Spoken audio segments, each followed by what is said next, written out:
Hey guys, what's up? Welcome back to another exciting episode of Lending Leadership with the Mortgage Pros. My name's Robert Filyaw, managing partner with HMA Mortgage. Excited to be joining my cohorts here, Tom Mills and Dave Holland. Hey fellas, how are y'all doing today? What's going on? Doing man? great. I'm glad to be back. The first one was a lot of fun. I'm excited. We're just gonna, keep getting better and better, gooder and gooder, as they say down here in the South. And excited about the topic today. I wanted to kick this off. We're gonna be talking about a little bit about how do you know you're in the right place? How do you know you're in the right company? And I heard a really interesting statistic this week. I'm doing some coaching with Richard Milligan, who is probably the OG GOAT when it comes to recruiting and everything, all things building your team, right? And he shared a couple stats with me. I'm going to share with you guys and kind of kick this conversation off. Did you guys know 29% of all originator moves happen in Q4? Kind of timely as we're coming into as we're in Q4 now. 22% of originators that produce $20 million or less will make a move, and 15% of originators that produce between 20 and 50 million will make a move. And so of those moves, 29% of all of them, almost a third, happen in the last quarter of the year. What do you guys think of that? Well, the fourth quarter number is not shocking to me. That makes sense, right? Business is usually a little slower in most parts of the country, the fourth quarter. But the fact that 22% of people closing 20 million or less move and 15%, 20 to 50 million in total move, that's a crazy stat to me, that many people are unhappy. I wonder what that stat looks like 5 years ago or 6 years ago with people getting big signing bonuses and kind of getting stuck at their current spot. Yeah, I mean that's certainly going to slow some people down from moving. I wonder. I think that while it has something to do with the time of the year, and I think you make some LOs make the move in Q4 to start the year off right and the next year, and I think that's a lot of times people are always looking ahead at that next year and waiting to get something started for the next year. And I think when they look at that, they should be looking at what are they putting in place right now and what are they doing right now to make sure that next year is a good, a great year ahead. And ultimately, sometimes that means a move. But the average loan officers with their company, I think it's somewhere like 2.5 years. So 2.5 years, yeah. That's also 30% don't really surprise me because it's going to have to shake down to that.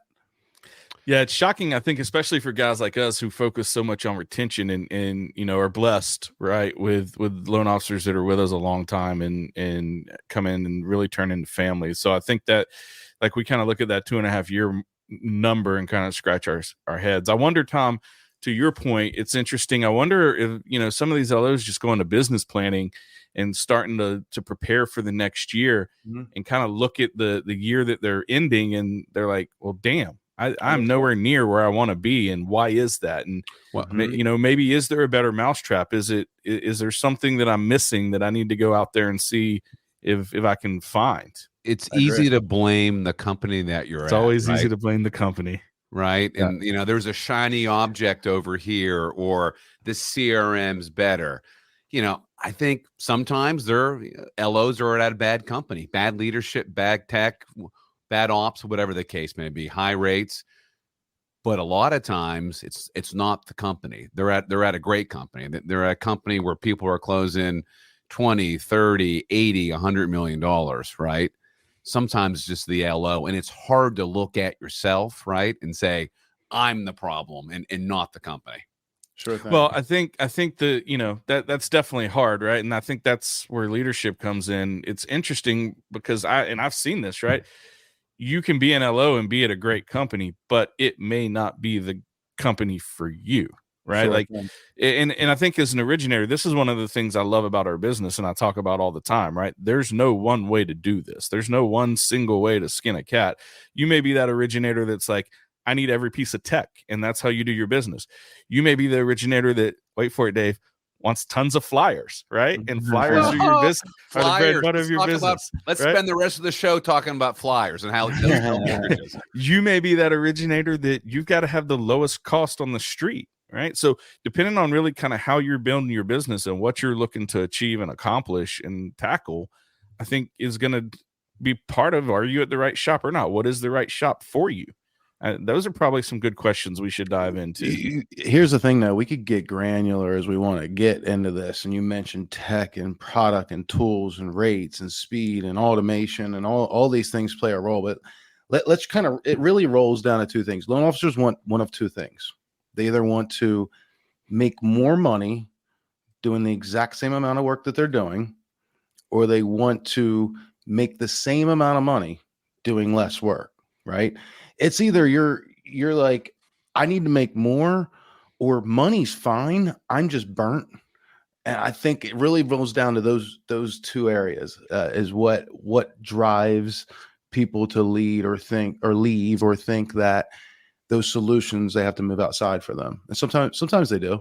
In the last 2.5 years have been weird for a lot of companies, a lot So of LOs. weird. So weird. We went from the highest of the highs to the lowest of the lows very quickly. People who are closing a lot of business, their business has been cut down by, in some cases, guys, what we've seen, 80%, 75, 80%. But yeah, I agree with you, Tom. It's make more money or do less work, especially for a more seasoned LO. Yeah. We've seen some companies reinventing themselves too, lost big key producers, but many of them rebounded and brought big key producers in. And so there's a different cultural shift, and you have different people working for different leaders. And, I think a lot of that's happening. This was kudos to the companies and the leaders that retain their sales force over the last couple of years. I would absolutely say that this is probably the toughest retention period that we've seen in a 24-month span. Absolutely. Ever in the history of our business, the toughest retention span, right? Because people get frustrated.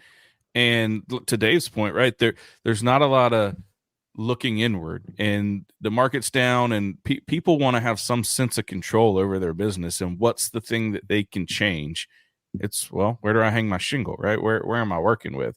So that gives them some sense of control that they're going to be proactive and change their business, I think. So if you can work around that and retain your people, and if you have in this market, absolutely kudos to you, to those companies. How does the LO know he's at him or her know that they're at the right place? I mean, that's our question. The flip side of that, I think, to dig into, and I'm interested to hear you guys, is what's your non-starters? How do you know when it's time to go? Like, what are the signs, right? It's going to be different for everybody, but there's some concretes out there, right?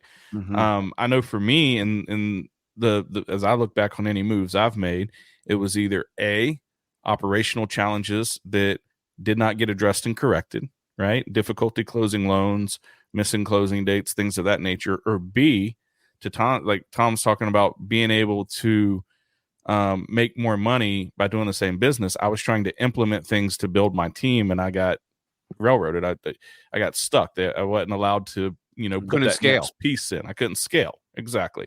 So those two for me were kind of if those two things go sideways, I'm picking up the phone and having conversations. Well, with leadership of an organization too, so much was kind of swept under the rug the last couple of years.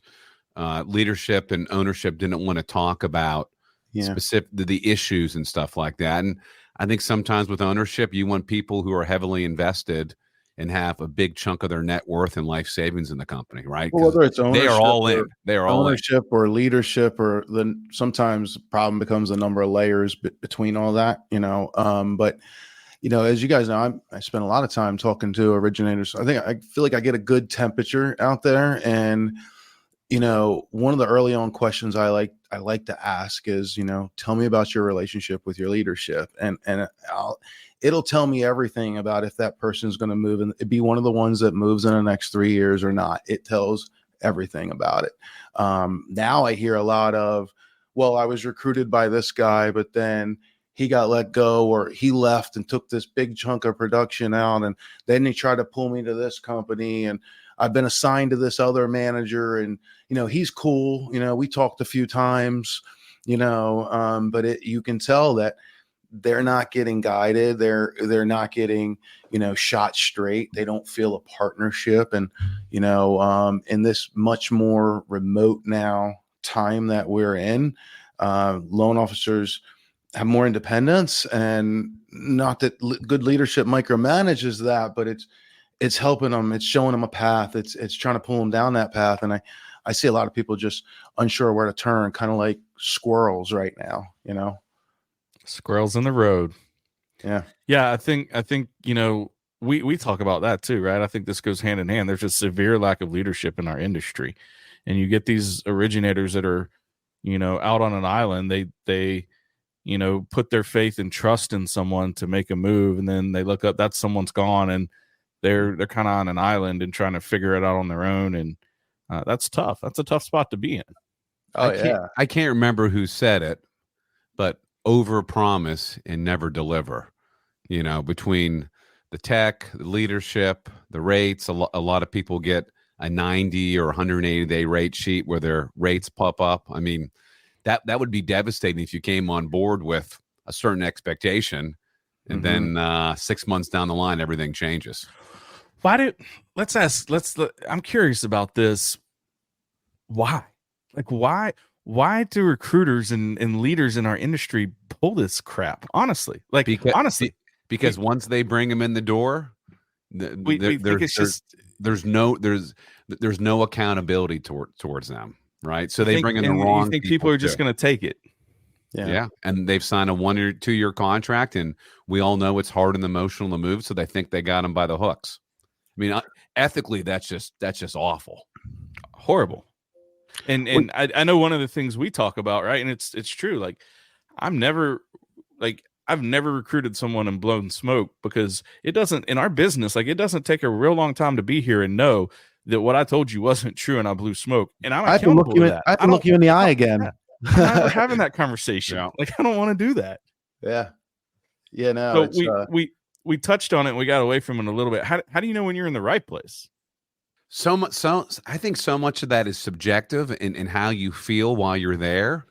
And some of it is gut, right? Some of it's feeling, right? Some of it's gut, but some of it's introspection. And if you have a good leader, sales manager, ops leader, you can kind of get the feel from them, and they can give you a gut check as well too. Like, hey, Robert, you're full of it. Tighten up a little bit, make some more calls.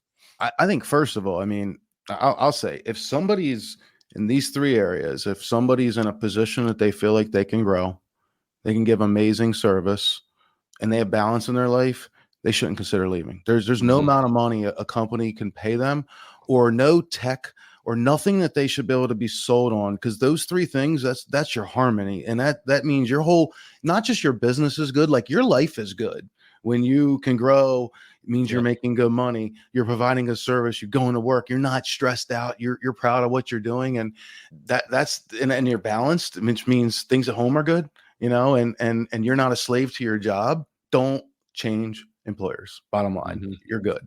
Don't even take the call. Don't even open Pandora's box, because listen, it's going to, here's what I'd say all the time, right? If you're not looking to make a move, if you're not in a spot where you think, hey, I need to look at this, don't even open the door, because it's a distraction. If you are in a spot where you need to look at making a move, open the door fully, pick 4 or 5 places and start having conversations. Like, right? Like, I think that's important too. I think too, I mean, let's say, you're a branch manager and you want to build a $500 million branch, right? Or let's say you're a loan officer and you're doing 30 million, you're on a path, like you got hard set goals to get to 100 million. I think if you don't look within the organization you're in and you see those success stories happening, the path is not there at your company, right? So you have to pave that path there. Maybe there's a company that the path to 100 million, the path to $500 million, the path from 0 to a $20 million producer, whatever it is, that path you want, they have those stories, and that validation that, like, hey, here's how it's done. Here's how we did it. Here's how such and such did it. And those things are available to you. Follow that path, because it's probably easier than forcing it on your own if the path's not there where you're don't reinvent the wheel is what I hear, Tom, right? Don't reinvent the wheel. Well, and make sure that if that's the journey you want to go on, and we could go on so many tangents with this, right? Because first of all, you got to know where you want to go. Like you got to have a Yeah. goal of what you're building to and where you want to take your business, right? So we talk to so many LOs who have no idea, right? So that's where you got to start. But if you know, like if you're doing $3 million a month and you're an LO that wants to do $10 million a month and there's nobody at your company doing that, like that's something to look around, right? You're not going to reinvent the wheel, but the wheel's not at your company. You got to go to the company that's got the wheel that you can use, right? I use the analogy all the time with people that most originators that we talk to are really smart and they will figure it out over time. Yeah. But at what opportunity cost? At what stress cost? Like you're at the base of a forest with a machete in your hand and you got to chop through the other side. You're going to get there. Yeah. But you may that next opportunity may have already pushed a road through, paved it, and have a Ferrari sitting there for you to jump in. When you look at that too, I mean, looking at what a company has to offer, the people that are touching your loans, the resources that you're given, the success stories that they told you, which lured you there, like how do they help you put that into action to create those same successes? That's really what it comes down to. I feel like a lot of people I hear just like, a lot of people just feel like they're in a kind of a stagnant environment. Like, Stagnant a lot. I think a lot of people have been told one thing by leadership, seen another, lost a little bit of trust, looking around like, what are we doing? We're not growing. They're a little unsure. You see so many mergers and acquisitions happening today, and it's an uncertain time. I think that's also what makes people not move. Like that's some of the hesitation of like, I've seen, originators are scared to make a move and then the company gets bought by another company, that would be terrible. Could you imagine that, guys? You make a move, you sell your referral partners, why this company's so great. And then 2 months later, you wake up and there's a company call and you just got acquired. I lived that. I worked for a company that got bought by a bank, right? And as we're navigating those waters and figuring out, that bank got bought by another bank. Yeah. It's different when you've been with that group a long time because you can be like, hey, it's the same people. Yeah, we're moving together.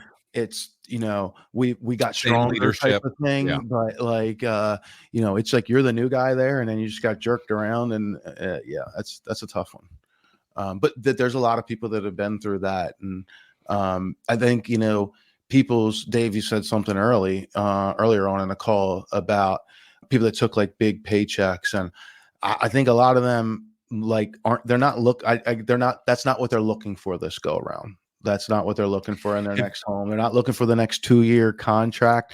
We aren't contract employees. I don't know what happened to our industry to where it happened a decade ago, 8 years ago. I don't know why people like the legal red tape, signing bonuses, and then the non-solicits and the non-competes and I've seen some crazy stuff out there, right? Stuff I would like. I'm like, did you even read this before you signed it? What were you thinking? Have you guys talked to anyone that took a large payday from one of the, let's be real, one of the bigger companies, right? We know they were just writing fat checks. Have you guys talked to anyone that was like, man, I'm really happy here. I'm really glad I took all this money and came here. I haven't talked to a single person. I'm sure they're out there. I'm not trying to poke the bear. I'm sure they exist. I have not met one that's like, yeah, I'm really happy here. And that money was just kind of the gravy on top. Everything else is amazing. Everyone seems to be moderately happy or not happy at all and waiting for their contract to expire. Well, look, when you took that money in early 22, like changes were going to happen. Your business also went, down pretty significantly, so, I think that's been an unsettling time period for those people because they came in and then, the floor fell out on us and, and changes happen. They're working through those changes with people that hadn't even established a trust with yet, and that trust was lost. And then they're fighting from that day forward to gain it back. And you got them on a 2-year contract and the time is ticking, It's a lot of moving pieces all at once. Yeah. Look, you don't retain when their time's up. You retain, I think leadership retains people by the little things they do every single day. You don't just go into retention mode. You're always in retention mode. And as a leader, I recruit my own people first. We recruit our own people first, because we put a lot into them. I'd rather not lose somebody than bring somebody else in, It's so much easier to keep the talent that you have and help them do an extra 2 or 3 units a month and to go out and get somebody to move. And, we love doing that too, but it's like, you got to take care of your people. That's leadership, right? Yeah. So we talked a little bit about the average time that an LO moves, right? The 2.5 year mark or so. Is there any thought or conversation around you can be somewhere too long? Do you guys think that, like, there's a measurement where you're like, okay, I've been here 8 years, I need to go see what's out there because I've been here so long? I don't think there's a time period, right? As Tom mentioned, if your business is good, you're balanced, your home life is good, you could be at the same company your entire career, right? But I think some companies, depending on their journey, sometimes may get a little stale, for lack of a better word. That they need to refresh the entire operation. Unless there's growth and leadership within the organization, things can kind of fade away. No, I agree. I think, as originators, we have to be invigorated daily, right? Like, we have to be motivated. It's a hard job, right? It's a hard job. And especially looking back on the last 2 years, like, you literally, kudos to everyone out there listening who's still an originator, right? Who went through the last 2 years. When I tell you that it's the most difficult market that's ever existed in the mortgage lending space, I am like, it's 100% the most difficult. I've been in this business over 20 years, through the crash, the Great Recession, all of that. That what we have experienced the last 2 years is the most difficult market we've seen. We've all been humbled.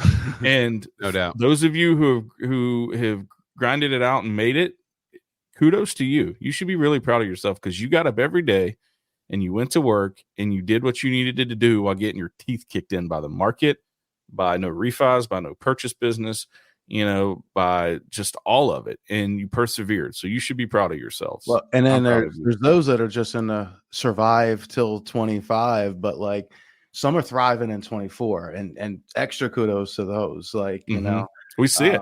Because I've seen some people having their best years. That's really inspirational. And I don't care if that person's been an originator for 2 years or they just figured out how to turn it up in their 10th year of their career and have one of their best years in this year. Those stories are out there. I know some of those stories. We've seen them both. Everyone can learn from those people. And what you always find is that, you make a bigger deal out of things than they do. The rate game's not in their head. Somebody said, make X amount of dials, talk to X amount of people, it equals this. And they went and did that. And then okay. Like, oh my God, this works. And then they just went and did it again and again and again. And, oh man, they're the soldiers out there in a really tough environment. And I think they're just feeling that onward momentum, the wins behind your sales versus like pushing against it, is which I think a lot of people put themselves in a position this year. And when I see people like that, it's honestly inspiring. It makes me think I need to double down and go after it. I want to learn from that person. Tell me what you're doing. Like, I want to hear from them. What are you doing? You're doing it for 18 months. What are you doing different? I love it. So, we talked about the checks, the sign-on money kind of being a draw for people. And, let's be real. That was probably for a lot of people who moved in late 21, early 22, that probably played a part in it. That's not really in the market as much now. We're not seeing it. What are you guys seeing that is kind of the differentiator that originators are looking for? They've said, okay, I can't scale here. I can't grow. I can't do the things. I don't have the balance. It's time for me to make a move. Here are the non-negotiables that I'm looking for as I make a move. What are you guys seeing that those things are? What LO are we talking about? Are we talking about high producing LO, or are we talking, under 25 million or over 25? Doesn't matter. Are they different? Yeah. And if they are, let's put them in buckets and kick it around. I mean, it does matter. Go ahead, Tom. I think the higher level producer is looking to find a company that more gets behind them than them kind of get behind the company. There's a big focus today on, the modern originator, creating your own brand, and there's companies that support that, and there's those that don't. And then I think, people went through that like change in companies companies acquire things like that. So they're a little sensitive to their name change. So they really want to, the Filial Mortgage team, these brands have become more important to the larger producing teams.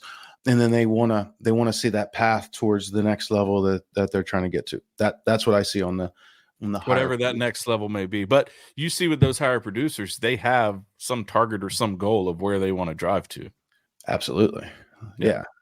Most top producers don't end up there by it's not happenstance, as we know. Yeah. Dave, what are you seeing on the the smaller producers? Let's say sub 20 million. Some fuzzy things that's hard to quantify. They're looking for energy. They're looking for someone to guide them. They're looking for someone to show them the way, right? The conversations that I have are, how did you get here? Tell me what to do. So that goes back to that past predicts future, right? Like making sure there's examples of what you want to achieve. Exactly. Yeah. They're looking, and holding their hand isn't the right word, but they're really looking for someone to guide them and say, do this on Monday, do this on Tuesday, Wednesday, Thursday, Friday, makes X amount of calls. Here's who you call. They're looking. I mean, we look at all of our sales training, right? My sales training was, here's the telephone, here's a 1003, start making some calls, right? Fresh out of college, I had no idea. They're looking for someone, novel idea, show someone how to sell and show someone how to be a mortgage originator. They're also looking for, they're looking for marketing support. Like your bigger producers, they have some, built support within their teams, and then they make more money. So they're investing in certain aspects of their marketing. But the 3 to 5 loan a month originators trying to figure out how to market, and they realize they don't know how to. They realize they kind of need to. And look, guys, you guys see loan originators that post this video, that you see it on your scroll, and they got 4 hours into editing that thing, and they took 4 hours to post that 30 second video that 78 people watched a quarter of. Not a good use of their time. Yeah, would make call 40 people in that time. Good Lord. Like, there's an easier path. And so I think that, you can still make the calls, and there's other resources that other organizations have to help kind of solve that. But, in the end of the day, like, there's certain things that make us money, and hours in spending time doing video in the mortgage business doesn't relate. Doing video does relate. You have to be able to figure out how to do it efficiently, whatever it is. We have to figure out how we're focusing on what makes us money, what makes that originator's business tick and grow, and be doing that. And rarely that's the grunt work behind like marketing. It's more just, getting out and executing on it. What are you seeing out there, Robert? Yeah, I mean, I think it varies a little bit from LO to LO. I think it is important to talk about it kind of segmented by production, because what they're looking for, is different. I think we've touched on a lot of it. I think a lot of originators tend to focus on asking about product, right, and price.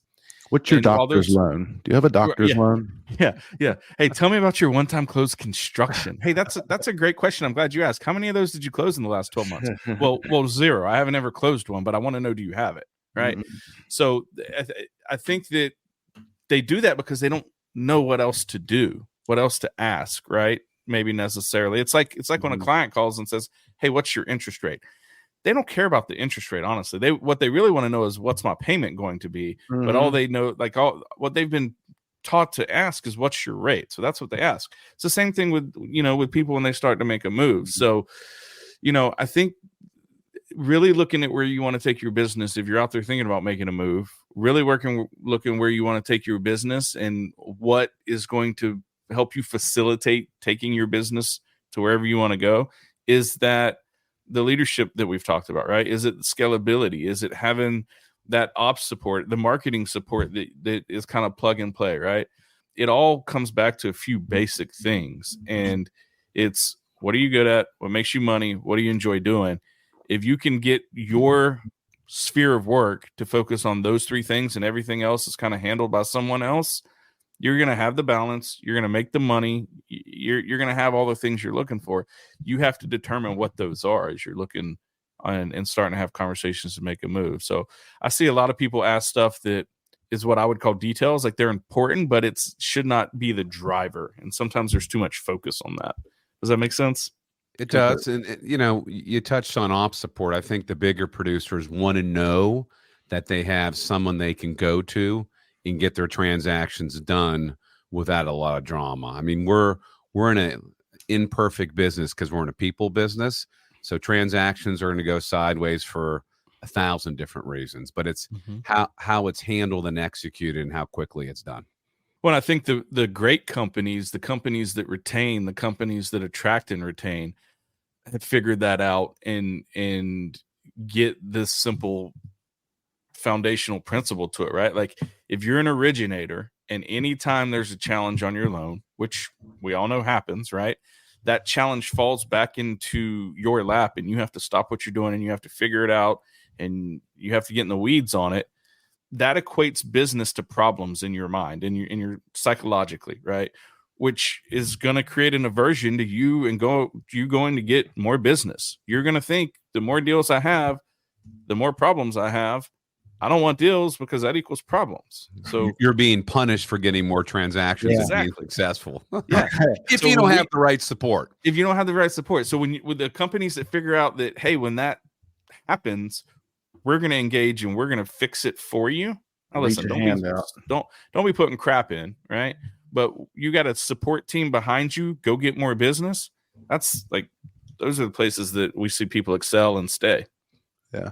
We probably could have took some of the 4 sections that we did in this talk and made it each of those a talk and it's talking in and of itself. Tom, that's a great idea, brother, for the next podcast. But actually, so we should end on something. And since we're here to provide value and resources, Robert, I think a great way to end, you would ask the question, or you had said that loan officers don't know what questions to ask. Let's spitfire a few questions that they should ask if they're speaking to other companies or, speaking to their own company about trying to, determine are they in the right place. What couple questions? Let's fire off, guys. Here's one of my favorite. It's not a question, but before you join anywhere, anytime, you should randomly pick up the phone and call 4 to 5 loan officers that work at that company and have a conversation with them. Absolutely. And just have an open, frank, hey, I'm interested in looking at onboarding with your company. I'm an originator. I have some questions that I'd like to ask you. Yeah. How's your operations process? How do you feel? Do you feel supported? What's your leadership like? What's your business planning like? What's the most important piece of tech that helps you grow your business? Where were you when you started and where are you now? If they were selling you something within the platform, ask if is there anything that they told you that would happen that hasn't happened? Yeah. That have you been overpromised and never delivered? You should also look at how long they've been, talk to people that have been 4+ years with the company and then talk to people that have been there 90 to 120 days. We all have that data. We can look in Redder. We can see how long people have been on a company. And I'd highly recommend that. Maybe even going outside of the list that sometimes they give you that, they may have. Don't go off the list. Don't go randomly. Don't go off the list. Go find them online and pick up the phone and say, hey, I'm talking to your company and got a few questions if you don't mind. I think that's great advice, Robert. What's yours, Dave? What kind of support you're looking for? If you're a loan officer doing 3 to 4 transactions a month, how do I get to 10? Do I get an assistant / loan partner or LOA? I think those are important questions to ask. And then to talk to people who have been on that journey within the company to see what it looks like. Someone who went from 3 loans to 10 loans. Because a lot of times people get promised assistance. They get to that number, they break their back, and they don't get it. So I think that's an important question. And then, ask, is this the real rate sheet? Or is this the 90-day rate sheet? That's a great question. We hear that over and over again from LOs, and I'm just blown away. And sometimes it's not even a slow burn up. It's just like one day it changes. Oh, we got them. Smarmy, slimy, why are lenders out there not more transparent with their pricing? Like, do they feel they don't bring enough value to justify the money everybody knows we're making money. This isn't a not-for-profit industry. Yeah. Like, why aren't we just transparent with it? Yeah, and when you lie to LOs or mislead them, you have unhappy people, and it's a constant thorn. So it's just our philosophy is it's just not worth it. Not worth it. Yeah. How about you, Millsy? Dave actually took mine. I'll go. In the end of the day, I think we're all led by stories. I think stories are what sells, right? And what inspires people. So, there's some story that was told about that organization that is attractive to you, and you want to go like live that story. Just validate it. Whatever it is that has you ready to go make a commitment to that company, be sure of it. Like, look for validation. Like, look that there's proof. Even smaller on a granular level. I mentioned, is somebody doing 100 million? Is somebody doing look for that path? Validate that it's happening there. But the things that you question, validate them. The things that you're attracted to, make sure that there is what you were sold them to be. From there, I think a lot of questions on the person that you report to, and their actually ability to help make decisions and react. Because I see, how much juice do they have? Yeah, can they get stuff done? Can they you affect go to me? them, and can the answer be had, or do they have to schedule 3 meetings to get the answer? And it wasn't important to this guy, and this guy's traveling next week, and it's a month later, and you're like, hey, what's going on with that? We've talked to people like that. So, what's the chain of command? Tom. That's good. Like, really understand what's your chain of command. And is the guy you're going to, does he have any influence there? Because he's got to fight for you. You need your leader to fight for you. And in this business, in any company, that's the truth. 100%. Hey, listen, thanks so much, guys, for joining us, and hopefully you found some value in this episode. Go ahead and smash that subscribe button. Give us a like. Make sure you tune in for the upcoming episodes. We're going to continue to just kick it around and hash out topics, and hopefully bring some value to your day. Before we close, guys, I just noticed this. Are you both wearing EA appraisal swag? I guess we are. Oh yeah. Look at that. I feel left out last week. Hey, shout out to the best appraisal management firm in the company, EA Appraisals. Our boy Will Eubanks down in Dallas, Texas. I got this shirt dropped on me last week. I guess, Dave, I felt special. I thought I was the only one that got this shirt. We just noticed that now. My wife got a hoodie too. I got a nice swag pack too. I didn't know. I didn't get the memo from you guys. We were going to do this though. I was with you guys the other day, and I was going to bring my EA appraisal shirt, and I didn't want to make you feel offended, so I wore my HMA shirt. But all right, Will needs to sponsor the next podcast. Then it sounds like Will Eubanks. We appreciate you, man. You and Manny, tallest Mexican you'll ever meet. Appreciate you guys. What a great conversation, guys. I really appreciate the topic, and enjoyed just kicking it around with y'all as always. Hey, if you're out there listening and we brought any value to your day at all, go ahead and hit that subscribe button, and be sure to join us here for every episode of Lending Leadership with the Mortgage Pros. On behalf of Dave Holland and Tom Mills, this is Robert Filyaw. And thanks so much for joining us. Great conversations. Thanks, guys.